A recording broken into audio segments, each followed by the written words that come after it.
할렐루야. 성령 충만하십시오. 하나님의 은혜로 충만하시기를 주의 이름으로 축복합니다.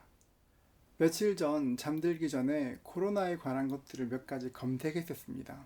그랬더니만 다음날 아침 그 유튜브 추천 영상에 지푸라기라도 잡고 싶은 브라질이라는 그런 영상이 추천되어 있었습니다.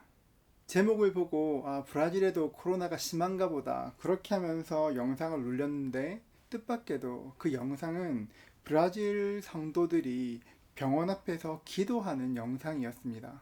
몇몇 성도님들이 병원 앞에서 코로나 환자를 위해서, 의료진들을 위해서, 그리고 병원을 위해서 손을 들고 간절히 기도하는 그런 영상이었습니다. 뉴스의 진행자는 워낙 코로나가 심하니까 별의별 걸 다 한다 그런 뉘앙스로 이야기했지만, 저는 그 영상을 보는 내내 마음이 참 짠했습니다. 그리고 기사를 검색해 보니까 브라질에 있는 교회 성도님들이 조를 짜서 코로나로 고통받는 환자들에게 병원을 위해서 하나님의 보호하심이 임하기를 기도하며 조를 짜서 함께 기도한다는 그런 기사들을 발견하게 되었습니다. 그 기사를 보고 새벽에 꽤나 오랜 시간 동안 브라질을 위해서 기도했었던 기억이 납니다. 우리는 예수님을 믿습니다. 예수님께서 우리를 위해 십자가에 달려 죽으신 것도 믿고, 주님의 보혈로 우리가 구속받은 것도 믿습니다. 그리고 그 보혈이 우리를 보호하시는 것도 믿습니다. 히브리 달력으로 하면 오늘이 6월절 닷새째, 그러니까 무교절 넷째 날 되는 날입니다. 6월절은 히브리어로 페사흐란 말인데 넘어가다는 뜻입니다. 이스라엘 백성들은 이집트에서 꽤나 고된 노예살이를 하였습니다. 하나님께서는 그들을 불쌍히 여기시고 10가지 재앙으로 이집트를 벌하셨습니다. 그 마지막 재앙이 각 집의 장자를 죽이는, 첫 번째 아들을 죽이는 그 재앙이었습니다. 모든 집의 장자들이 죽어야 했지만 하나님께서는 이스라엘 백성들에게 피할 길을 만들어 주셨습니다.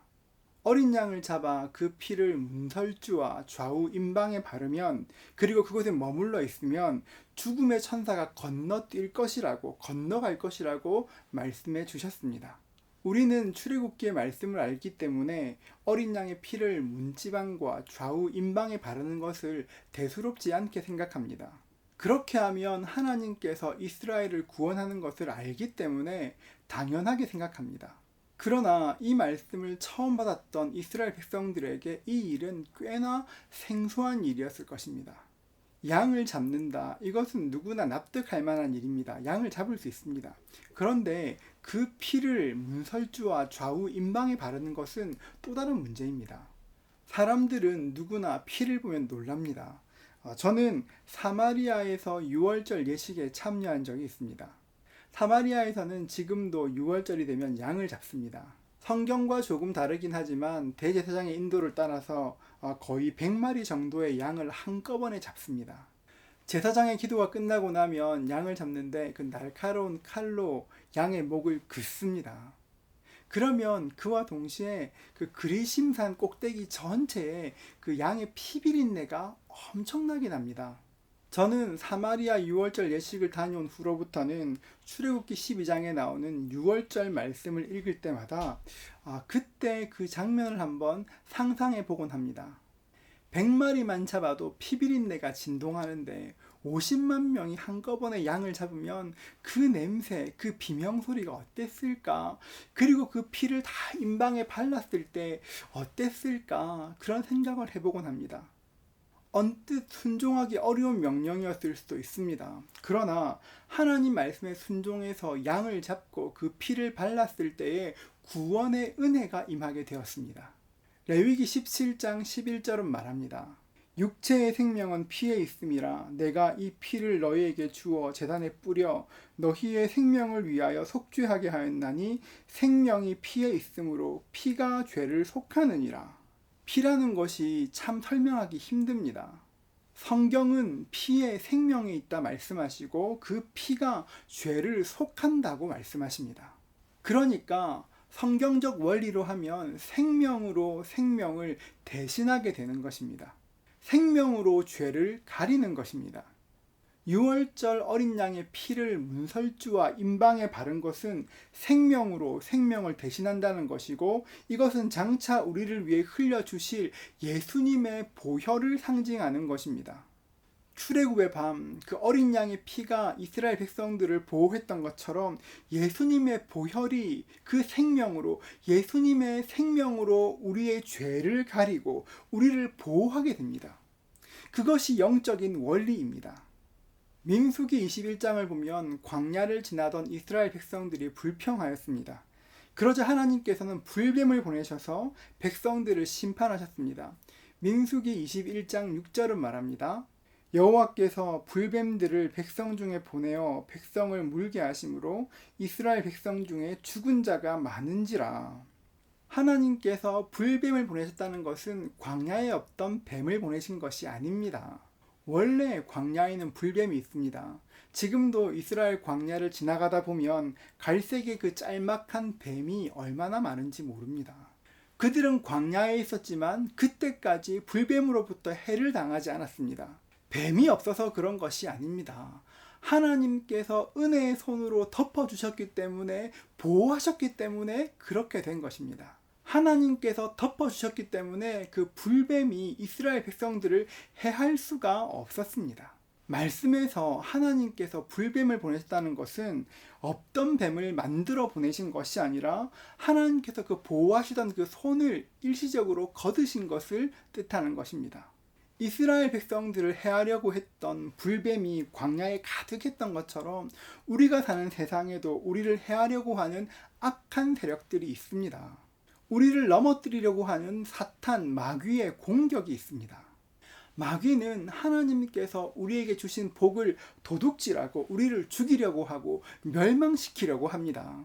끊임없이 서로를 비교하게 만들고 세상적인 눈으로 서로를 판단하게 합니다. 하나님께서 아무리 존귀하게 지으셨다고 이야기를 해도 나는 가진 것이 없어서 형편없고, 자녀가 내 마음대로 되지 않아 너무 슬프고, 집값이 오르지 않아서 너무 비참하다고, 딴 곳은 다 오르는데 우리 집만 안 오른다고, 비참하다고 그렇게 생각하게 만듭니다. 이런 것들이 우리를 죽이고 멸망시키려는 마귀의 계략인 것입니다.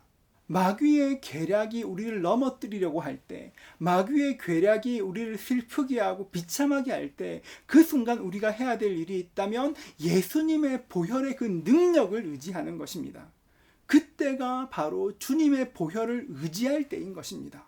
마귀가 그런 계략으로 우리를 넘어뜨리려고 할 때 우리가 해야 될 일이 있다면 그때가 바로 예수님의 보혈을 의지하는 것입니다.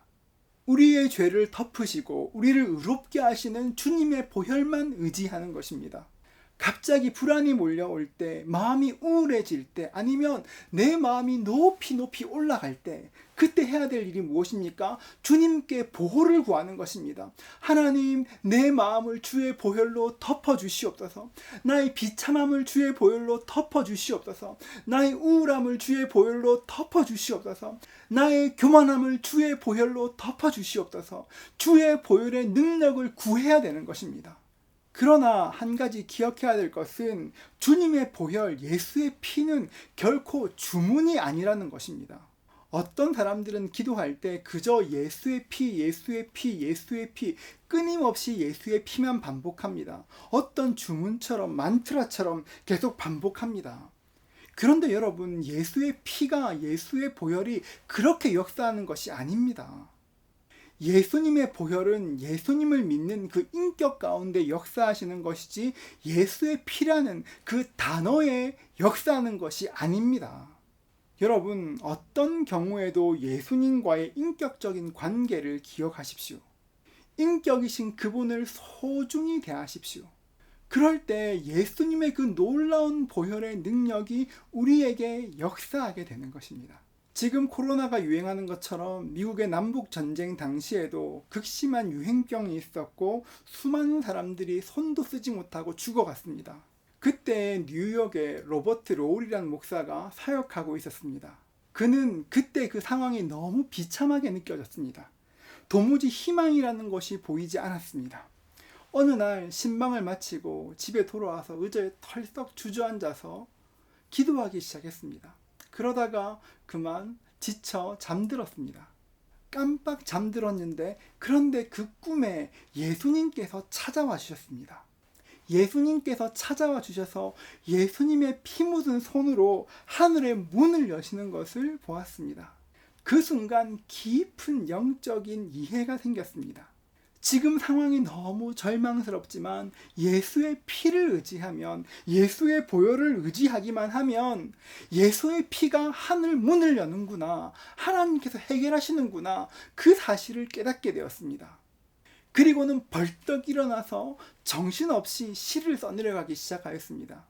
그 시가 바로 찬송가 252장의 가사입니다. 나의 죄를 씻기는 예수의 피밖에 없네.